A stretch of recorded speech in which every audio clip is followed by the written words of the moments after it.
고린도전서 10장 32절, 33절 이 두 절 말씀을 통해서 거리낌을 제거하자라는 제목으로 하나님의 말씀을 전하겠습니다. 얼마 전 몇 달 전인 것 같습니다. 어느 지역 어느 큰 대형 교회에서 심상치 않은 난리 나는 일들이 좀 있었습니다. 그 교회 다니는 분에게 제가 얘기를 들었기 때문에 좀 조심스러워서 교회 이름, 지역은 얘기를 안 드리겠습니다만은 어떤 내용이냐면 세 가족이 교회에 들어왔습니다. 그런데 이분은 과거에 좀 많이 놀았던 분이셨어요. 그래서 과거는 다 이제 스스로 다 묻어두고 이제 새로운 삶을 살아보자 하고 교회에 등록을 하게 된 것입니다. 여러분, 등록하면 새가족부에 가서 상담하고 교육하지 않습니까? 그런데 그곳에서 문제가 일어난 것이었습니다. 이런 질문을 하잖아요. 왜 출석하시게 되셨습니까? 그런데 솔직히 말을 하고 싶지가 않았었죠. 그래서 겨우겨우 얘기를 했는데, 그런데 그 얘기를 부원들이 서로 얘기하는 것을 이분이 듣고 따지고 하다가 일이 터져버린 것입니다. 우리는 부끄러운 게 아니다, 이렇게 생각하면서 이렇게 진정시키려고 노력을 할 만한 상황을 우리가 예측할 수가 있습니다. 하지만 이분이 누굽니까? 새가족이죠. 새가족은 그게 아닐 수도 있는 것이죠.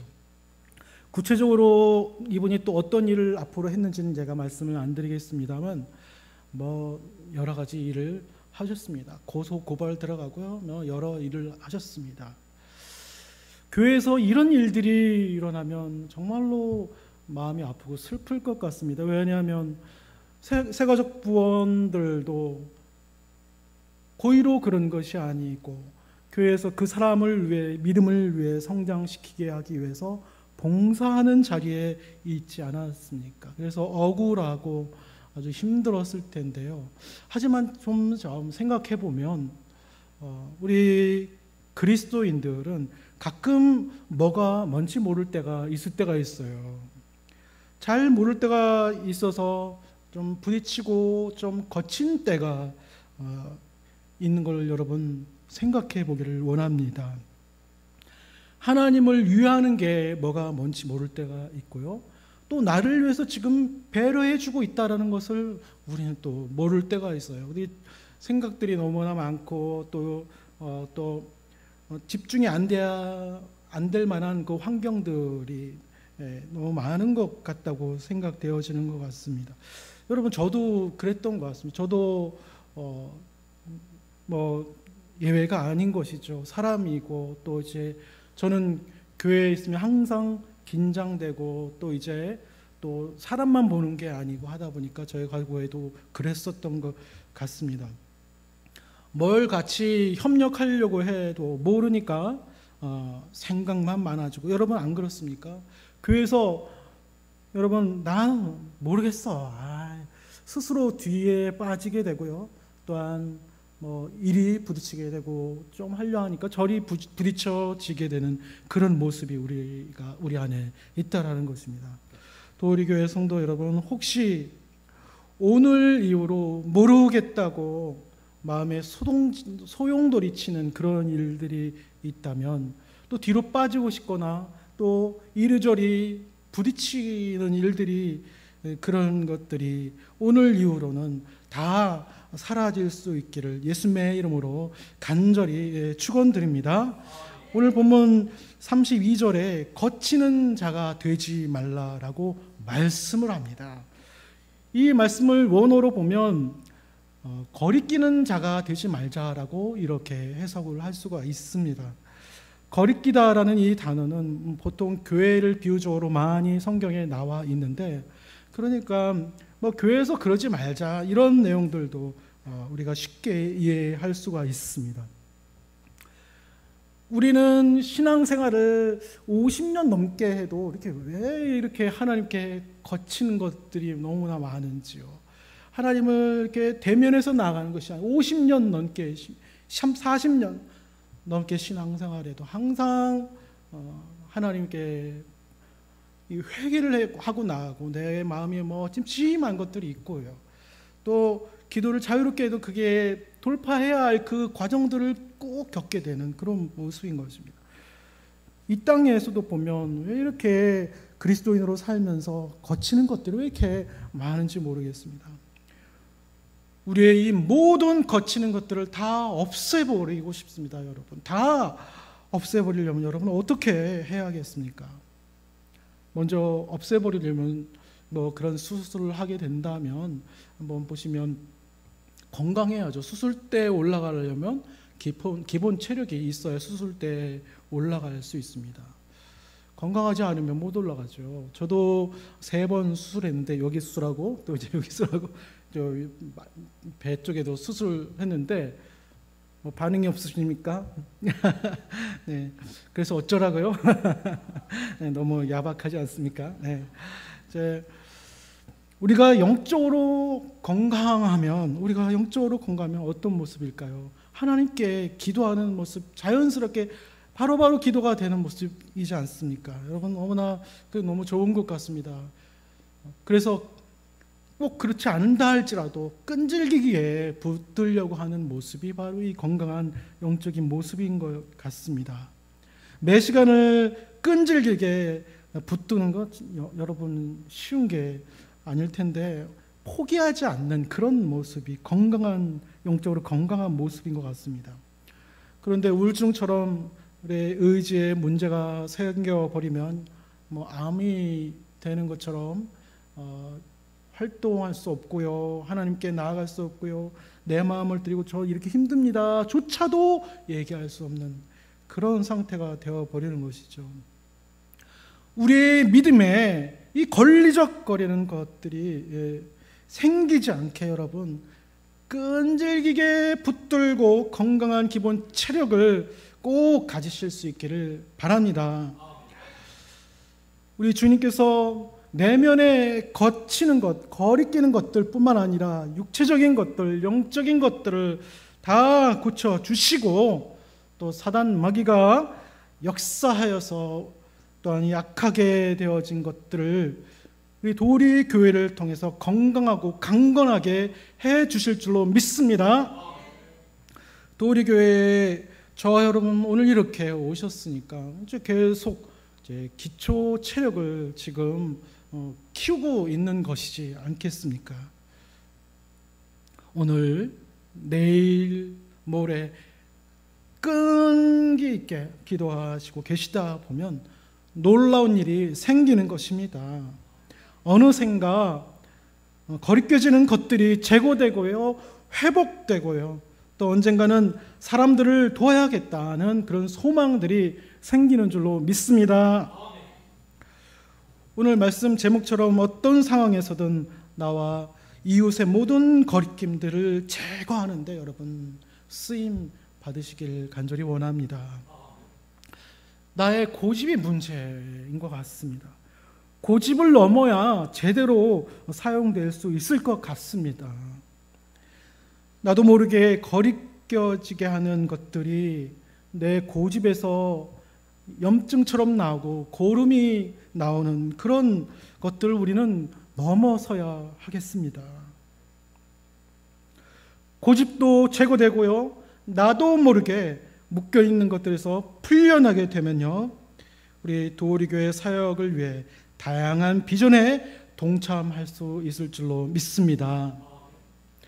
많은 이들이 모든 사단의 속박들에서 다 풀려지게 되는 역사가 있을 것입니다.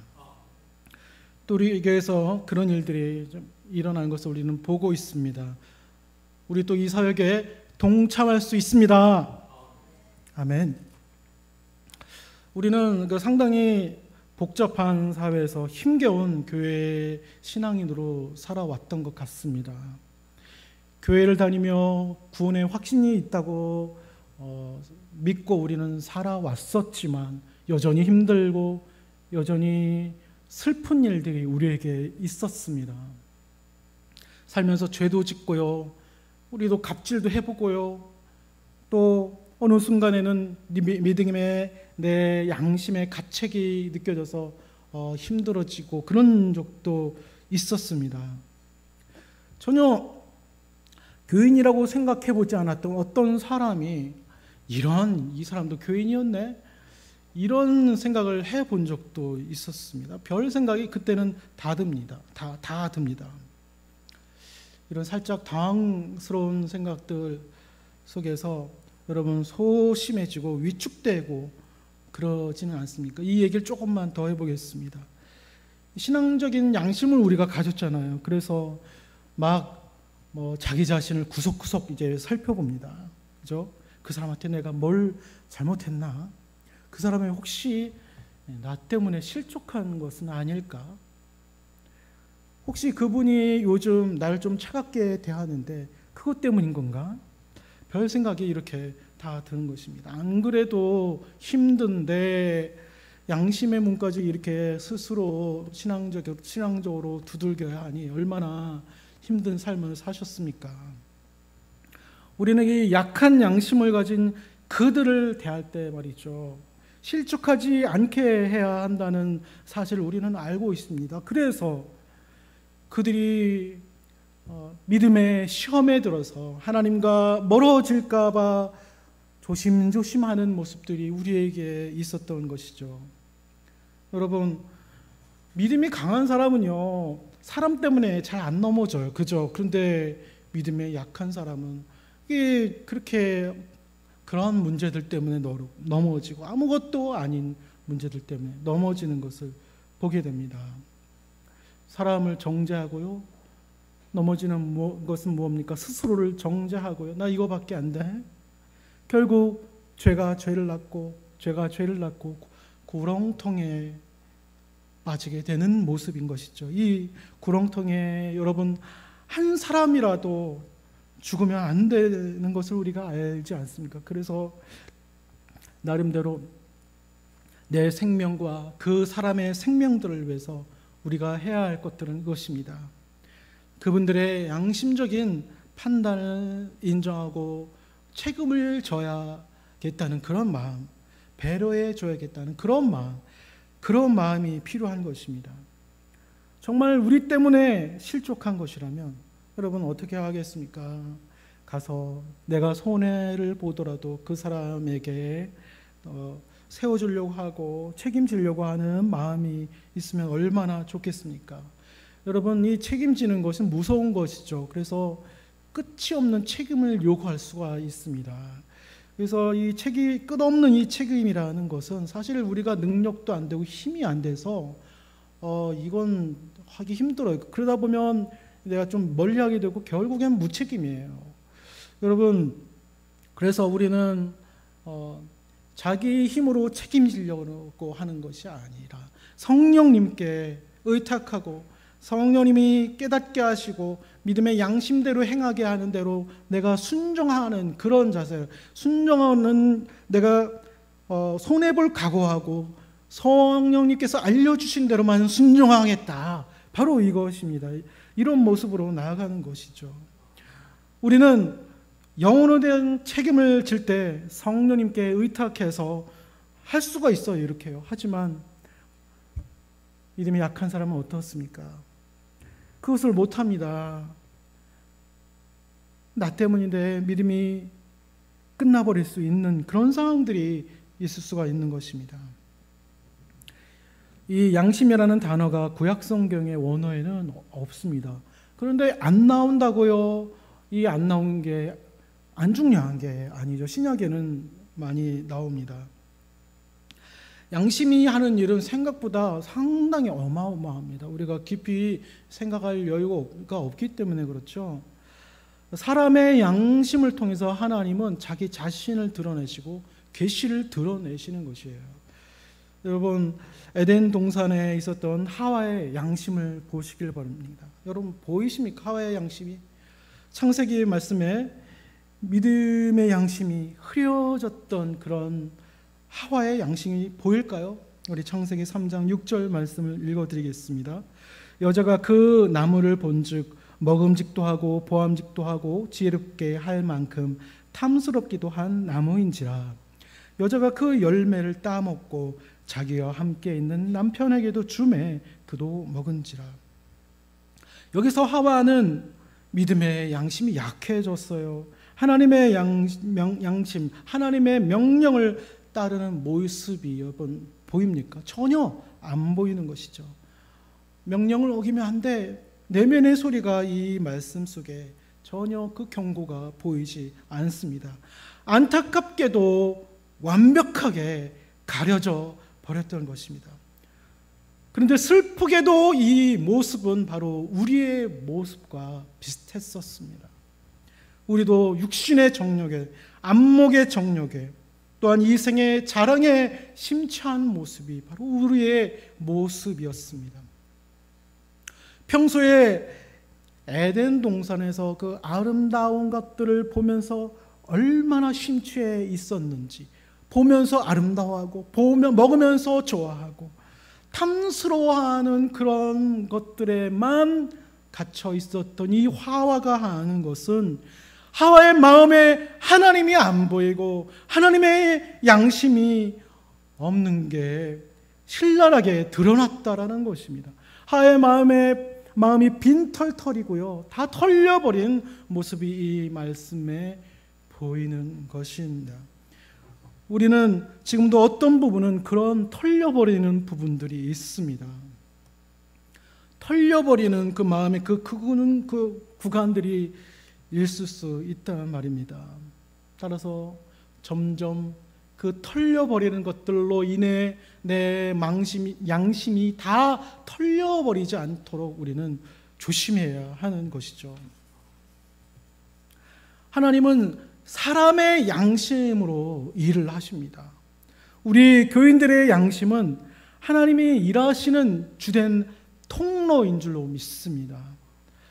이 양심의 배터리가 없어지면 깜빡깜빡하지 않습니까? 그런데 우리 그리스도인들은 그러나 감사하게도 늦는 것이 없다는 것이죠. 할렐루야! 지금도 늦지 않다라는 것이죠. 털려버렸으니 어떻게 된 모양입니까? 사단에게 유린당하고요, 이용당한 모습이라도 여러분, 우리는 늦지 않았다는 게 참 감사한 것이죠.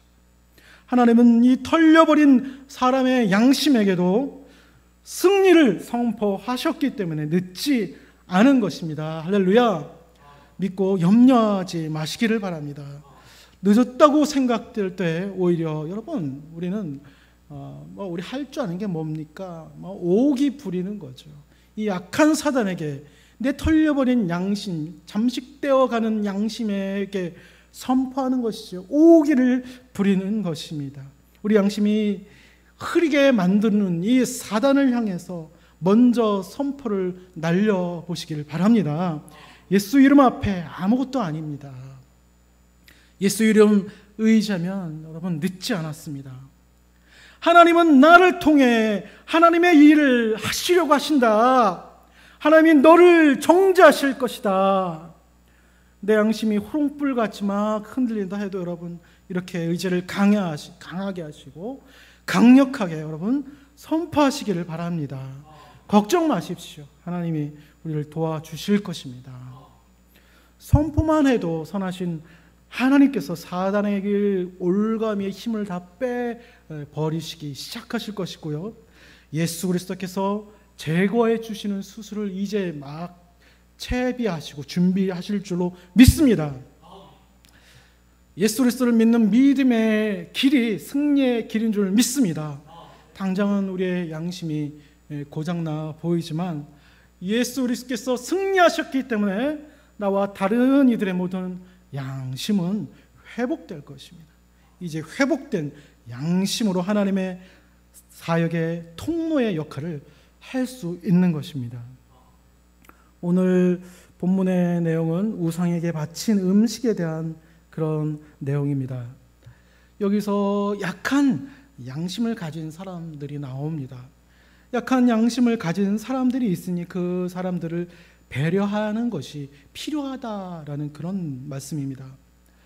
당시에 가난한 그리스도인뿐만 아니라 대부분 가난한 사람들은 우상에게 바쳐진 그런 음식물을 시장에서 싸게 사서 먹을 수밖에 없는 구조였습니다.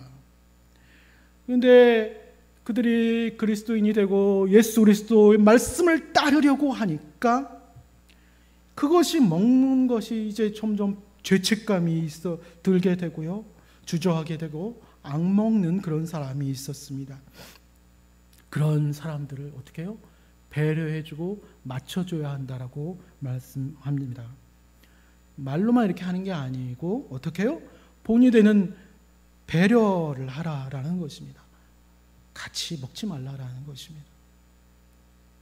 죄책감이 그들에게서 생기는 이유가 무엇입니까? 우리가 성만찬 때 예수님의 살과 피를 받죠, 먹죠. 근데 이때 당시도 사람들은 비슷하게 생각했어요. 우상에게 바쳐진 제물을 먹으면 내가 우상을 먹는 것 같다라는 그 죄책감이 들었던 것입니다. 그래서 죄책감이 생겨서 못 먹겠어요 이렇게 되는 것이죠. 여러분, 그렇게 느껴진다 하지 않습니까? 그들이 그렇게 느껴진다 하지 않습니까? 그걸 가지고 뭘 그래 우리 괜찮아 우리는 주님께서 다 모든 자유케 하셨어 이게 아니죠. 그래 버리면 세심한 배려가 되지 못한다는 것을 말씀하는 것입니다. 우리는 정이 많은 민족입니다. 어떻게 보면 성급해요. 뭐든지 성급하게 가르치려고 하는 겁니다. 저도 많이 경험했고 우리 민족은 좀 그런 게 있는 것 같습니다. 성급한 게 우리의 특징인 것 같습니다. 요즘 성장하는 교회에 대한 그런 세미나를 참석한 적이 있었는데 아주 부흥하는 교회예요. 근데 이 교회의 특징은 뭐냐면 성도들끼리 가르치지 말라 금지하여 다른 방법으로 가르치는 방법이 있는데 가르치지 말라 금지시켰어요. 요즘에 신천지가 많지 않습니까? 그것 때문에 많은 한국의 교회들이 좀 주시하고 있는데 그런 부분을. 근데 이 교회는 특별히 이걸 강조를 하고 있는 교회예요. 그만큼 이 가르치는 부분에 있어서 우리가 하나님의 뜻대로 하지 못하는 경우가 많이 있는 건 맞는 것 같습니다. 그런데 그걸 먹는데 이 사람들이 죄책감이 든다고 합니다, 여러분. 이 무슨 말입니까? 그걸 먹는데 이 여리고 순수한 이 양심이 힘들다고 한다는 것이에요. 여러분, 여기에 맞춰줘야 돼요. 여기에서 섣불리 가르치려고 하는 것이 아니라 마음을 같이 해야 돼요. 왜냐하면 이 극복을 못할 수도 있어요. 그래서 이 충격과 이 힘듦 때문에 이 어떠한 선택을 할 수 있을지 우리는 예측할 수가 없어요. 그래서 맞춰주고 그리스도의 사랑, 본이 되는 모습으로 함께 그들이 성장하는 동안에 그렇게 해야 되는 모습이 우리들의 모습인 것이죠. 이 그들의 모습 사실 얼마나 아름답습니까? 순수하고. 여러분, 그래서 우리의 초신자들의 삶을 보면 저는 초신자들이 아주 다이나믹하다. 이 도우리교회 성도님들 더 그렇지만 그 전에도 그렇게 생각했어요. 그래서 그 초신자들은 아주 어떤 일이 일어날지 모른다. 조심조심해야 되는 부분들이 많이 있었는데 오늘 말씀 보면 더 그렇지 않습니까?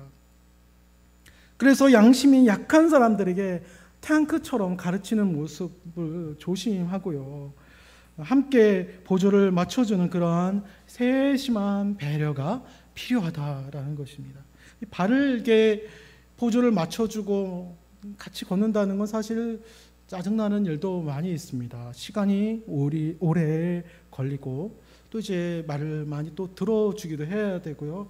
또 피곤한 일들이 있습니다. 여러분 한두 명이 아니라 계속 그래 보신다 생각해 보십시오.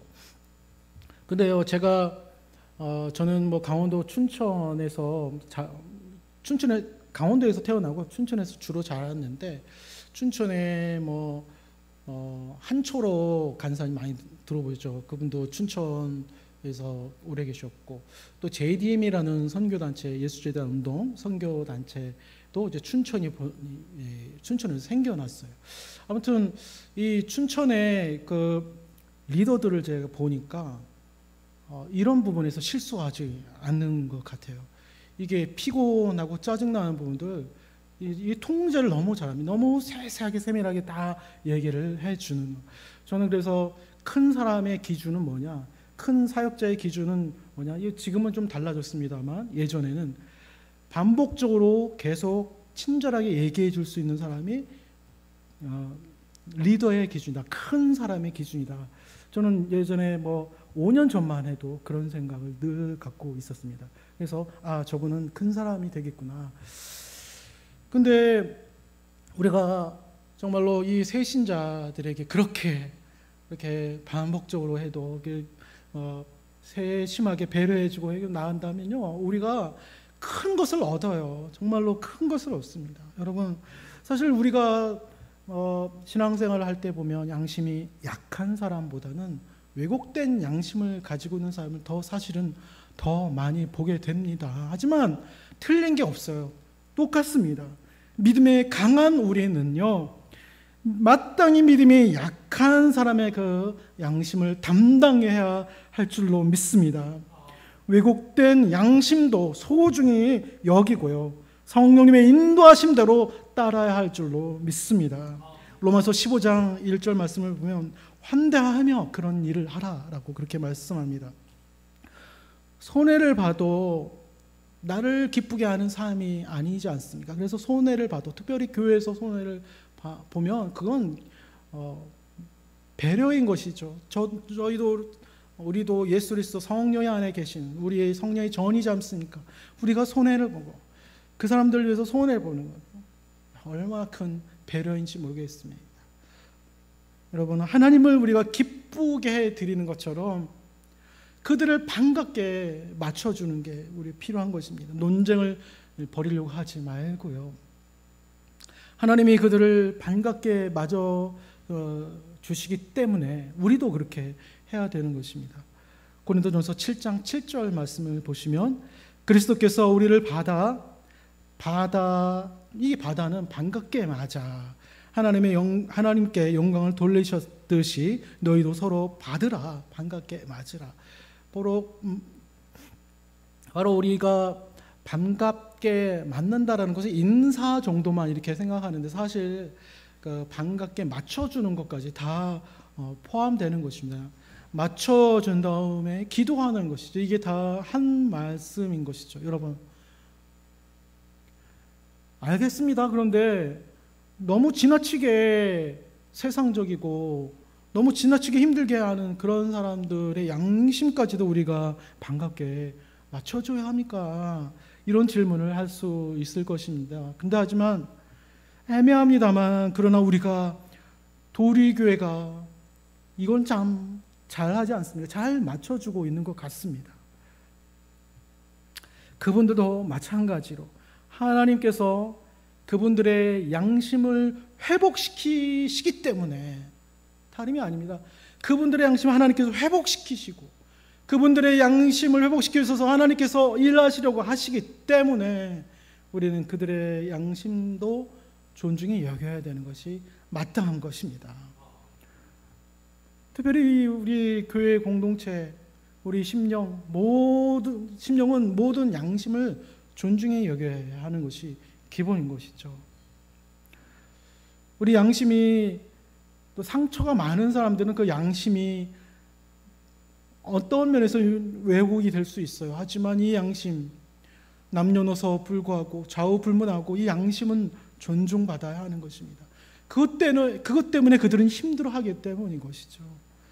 특별히 도리교회에서 그들이 회개하고 기도받고 주님의 양심으로 변화되고 회복되어질 수 있도록 하는 그런 소망의 마음들을 우리가 갖고 우리가 손해본다면 얼마나 좋겠습니까? 앞으로 놀랍게 변화되어서 그들이 일어날 줄 믿습니다. 이런 귀한 우리의 고백들이 함께 되어지면 얼마나 좋겠습니까? 로마서 성경에는 이방인과 유대인 그리스도인 간에 서로 이제 거리껴하는 그런 내용들이 있습니다. 로마의 이방인 그리스도인들이 봤을 때 유대인 그리스도인들이 너무 양심이 약해 보이는 것입니다. 거꾸로 됐죠.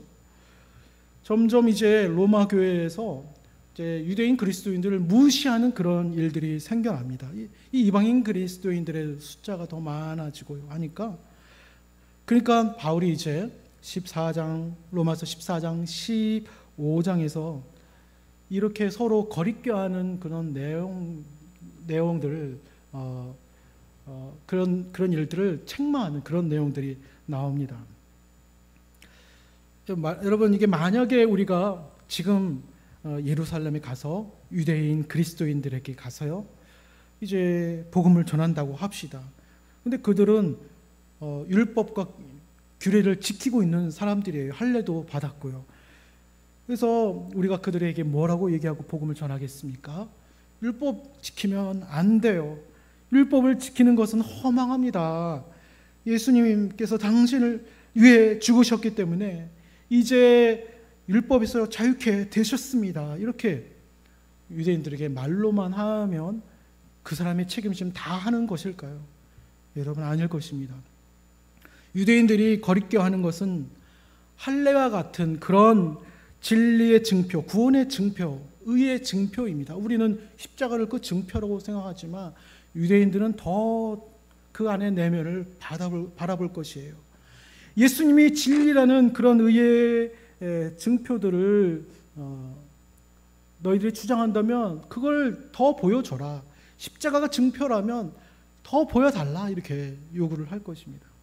그러니까 예수 그리스도의 그의 의의 증표들이 너희들에게 어떻게 나타나느냐, 최선의 모습을 보이고 있느냐, 이렇게 질문을 할 것입니다.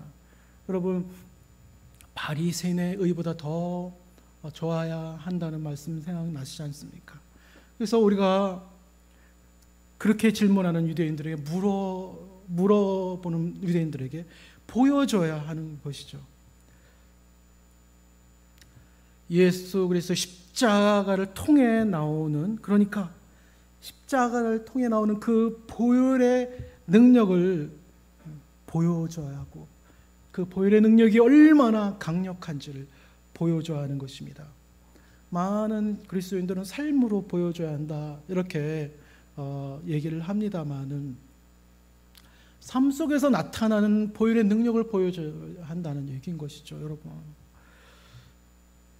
예수님은 구약의 율법을 전부 다 따르셨습니다.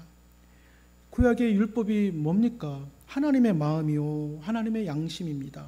죄를 지면 다 죽는다라고 선포하신 율법의 내용입니다. 하나님을 거짓말장애로 만들면 안 되지 않습니까? 하나님은 하나님의 양심의 말씀을 아시기 때문에 하나님을 거짓말쟁이로 만들지 않고 하나님을 의롭게 하기 위해서 예수님은 십자가에 달려 돌아가신 줄로 믿습니다. 하나님의 양심이 요구하는 것은 죽음인데 그 죽음을 맞춰서 기꺼이 자신이 희생 제물이 되신 것입니다. 그런데 우리는 예수 그리스도를 믿는 그 믿음을 계급장으로 생각할 때가 있습니다. 믿음이 만약에 계급장이라면 예수님처럼 더 양심대로 낮추고 더 배려하는 그런 사람이 최고 상급자일 것입니다. 여러분, 이번엔 사도 바울을 한번 보실까요? 사도 바울도 포기했습니다. 그는 후원받을 권리가 분명히 고린도 교회에는 있었습니다. 그런데 생활비와 선교비를 안 받고 자비학용으로 사역했다는 얘기를 듣지 않았습니까? 받아야 할 권리를 누리지 않으면 여러분, 신기한 일들이 일어납니다. 세상에는 아주 매정하기 때문에 네가 받을 권리가 있느냐를 따져보는 게 세상인 것입니다. 내가 누려야지, 누리지 않으면 너가 그러면 대우받을 자격이 없어서 그런 거 아니냐, 이렇게 반박하는 것이죠. 바울도 그랬습니다. 바울이 사도가 아니기 때문에 그런 재정적인 후원을 받을 자격이 없는 거 아니냐, 부담스럽겠지, 이렇게 반박을 당하는 것이죠. 어떤 그리스도인들에게는 이렇게 바울의 사도직이 거리낌이 되었던 것입니다. 바울은 왜 받아야 할 당연한 이 권리를 포기했겠습니까? 교회의 짐을 덜어주려고도 했지만, 그러나 또 있습니다. 이 사도직을 의심하는 그리스도인들, 이 사람들을 위해서 때문일 수도 있습니다. 사도직은 분명히 주님께서 계시로 주셨기 때문에 이거는 끝까지 해명해야 할 문제입니다. 근데 재정적인 후원을 당연하게 받아야 하는 것은 별개의 문제로 바울은 생각했던 것입니다. 여러분, 우리도 그렇습니다. 우리도 끝까지 해명해야 할 것이 있습니다. 우리가 경험으로 확증하고 믿음으로 확증하는 것들이 무엇입니까? 바울처럼 도리교회의 비전에 있어서는 끝까지 해명해야 할 줄로 믿습니다. 그렇죠? 우리 믿으니까 우리가 해명할 거리가 되는 것입니다. 그러나 소명 안에서는 많은 것들을 누리게 되는 그 권리들이 생기게 되는데, 이건 별개라는 것이죠. 분명히 바울은 당연히 받아야 한다, 하나님의 일을 하는 자들은 당연히 받아야 한다 하지만 바로 바울은 받지도 않은 교회가 있었습니다. 마찬가지로 내가 받을 권리 때문에 내가 시험에 들 수 있는 그 빌미가 있다라는 것입니다. 그래서 내가 받을 권리 때문에 거리껴지고 거슬려지는 그런 일들이 없어야 하는 것이죠. 여러분, 큰 사역 한다고요, 우리 계급장 다는 건 아니지 않습니까? 우리 목사님 말씀하시는 그 뿔이 높여진다고 해서요, 우리가 계급장 다는 거 절대로 아닙니다. 이거 우리 넘어질 수 있는 거, 이게 시험거리인 것이죠. 여러분, 우리가 인정욕구, 여기에 넘어지면 안 돼요. 인정욕구를 통해서 우리가 채워지는 것이 무엇입니까? 우리 도파민이 채워지십니까? 어떤 것이 채워지십니까? 뭐 자유한 것이 채워지십니까? 또 우리 교회는 교회의 리더십이 충분히 그거를 보여주시고 계시다는 것을 저는 보아왔는데요. 예수님처럼 맞춰주고 낮춰주고 바울처럼 이렇게 당연한 권리를 포기하고 안 받고 하는 이 모습을 도우리교회에서 봐왔습니다.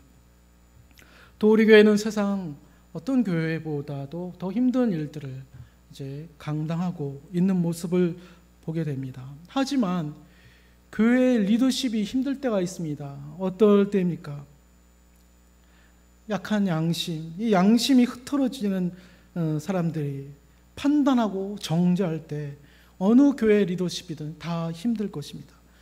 그런데도 그들을 용납하고 배려하고 또한 기도로 세워주는 것은요, 아무나 못하는 것이죠.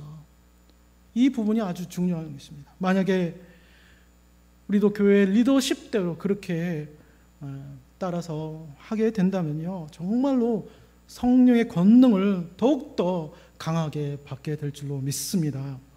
하나님의 비전에 진실하게 쓰임받는 사람이 될 줄로 믿습니다.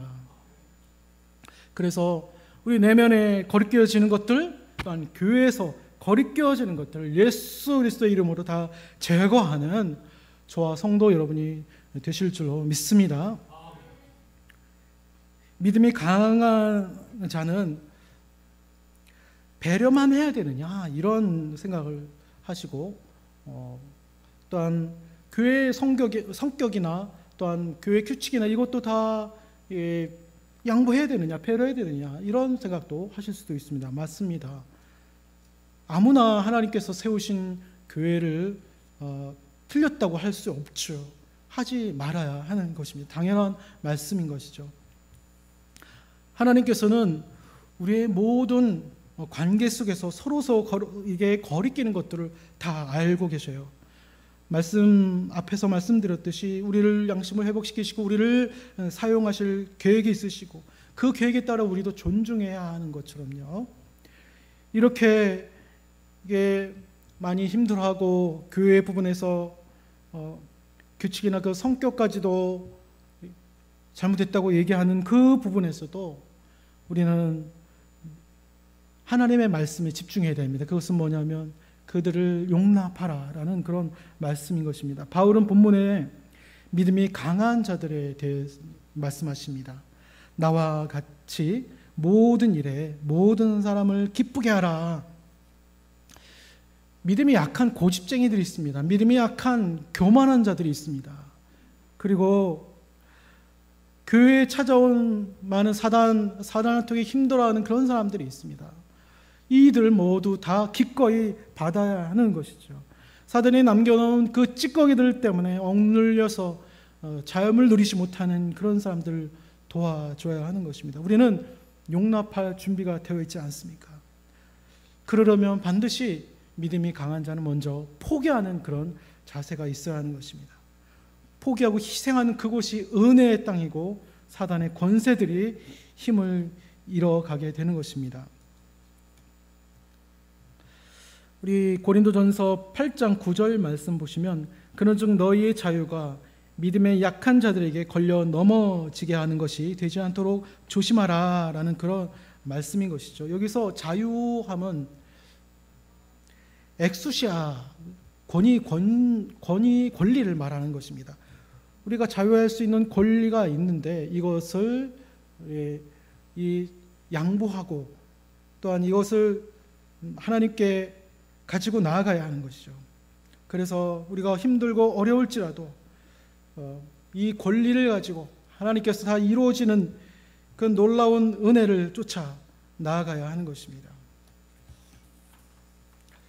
내 권리를 들여가며 양보하는 사람은 여러분 영적인 권위가 더 강해질 줄 믿습니다. 자유의 날개를 펼치는 그런 사람이 되는 것입니다. 저 같은 경우는 고집이 상당히 많았던 것 같습니다. 과거에 미련들이 많아서 그런지 고집이 많은 것 같습니다. 그래서 제 개인적인 목표는 이 미련과 고집의 장애물들을 다 넘어서는 것입니다.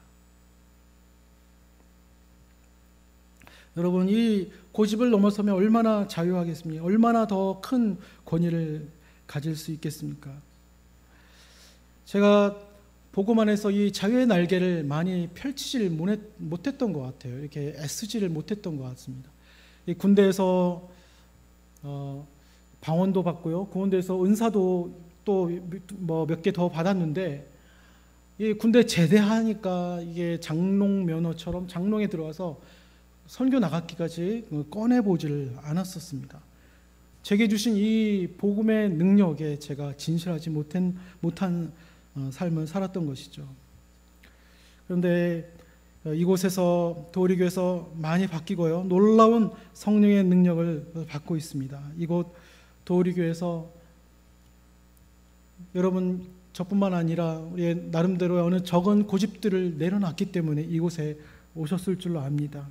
더 많은 것들을 내려놓으셔서 다양한 영적인 권위들을 능히 받으시는 여러분 되실 수 있기를 바랍니다. 이제는 예수 피의 믿음, 이 예수 피의 믿음이 세상에서 가장 큰 진리인 것이죠. 다 양보할 수 있습니다. 다 이제 소중히 여겨드릴 수 있습니다. 양심이 뒤틀려도 이제 내가 소중히 여겨드릴 수 있습니다. 왜냐하면 예수 피의 믿음이 있기 때문입니다. 내 자유를 양보할 수도 있습니다. 예수 피의 믿음 때문입니다. 예수 피의 믿음의 양심이 최고인 줄로 믿습니다. 내 건강과 물질을 손해본다 하여도 성도들을 존중하고 양보를 한다면 최고의 양심을 가진 강한 그런 믿음의 신앙인인 줄로 믿습니다. 우리는 오직 예수 그리스도 그 양심에, 주님의 양심에 고종하며 살아야 하는 것입니다. 이제 도리교회가 무엇에 맞추겠습니까? 이제 하나님의 능력으로 눌린 자를 자유케 하는 것들을 맞추고요, 병든 자를 낫게 하는 것들을 맞춥니다. 하나님의 계획과 양심이 이 도리교회의 하나님의 능력으로 있어졌습니다. 따라서 우리는 성령께서 위임한 수많은 그런 권위들을 받으시고 더 많은 끈질긴 그런 거치는 것들, 교회에 거치는 것들 제거하는 그런 삶을 살아야 하는 줄로 믿습니다.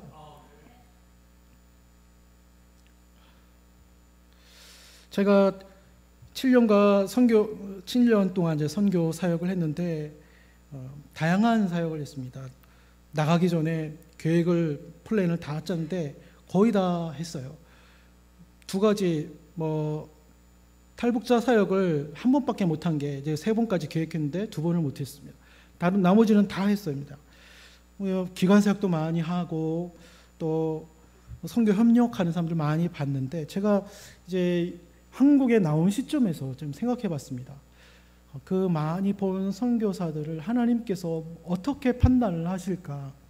그래서 고민을 해봤는데 딱 한 가지, 그 판단의 기준이 딱 한 가지였습니다. 그들의 개인주의적인 그런 게 아니에요. 그들의 욕심 그런 게 아니에요. 믿음이었습니다. 하나님은 믿음을 판단한다는 것이죠. 여러분, 그들이 어떤 믿음을 가지고 있었을까요? 예수피 복음의 믿음, 예수피 믿음의 양심에 따른 판단들이 그들을 하나님께서 하신다는 것을 알았습니다. 그래서 이 판단들이 우리에게도 똑같이 적용이 됩니다. 사실 우리 관계 안에서는 너가 어떻더니 너가 이 잘못은 이거 필요 없어요. 기도해 보실 필요 없어요. 믿음 하나입니다. 그 사람의 믿음 하나님과 그 사람 믿음 하나입니다. 이 부분에 대해서 우리가 거기에 협력해 주었는지가 우리의 상급의 연관이 된다는 것이에요. 우리가 이 부분에 있어서 그러니까 영적 전쟁이 필연적으로 우리의 삶에 있을 수밖에 없는 것입니다. 이 영적 전쟁에서 승리하시고 예수 피 복음의 이 믿음을 양보하지 마시고 꼭 그 은혜 가운데 그 능력 가운데서 승리하시는 삶 사실 수 있기를 예수님의 이름으로 축원드립니다. 기도하시겠습니다.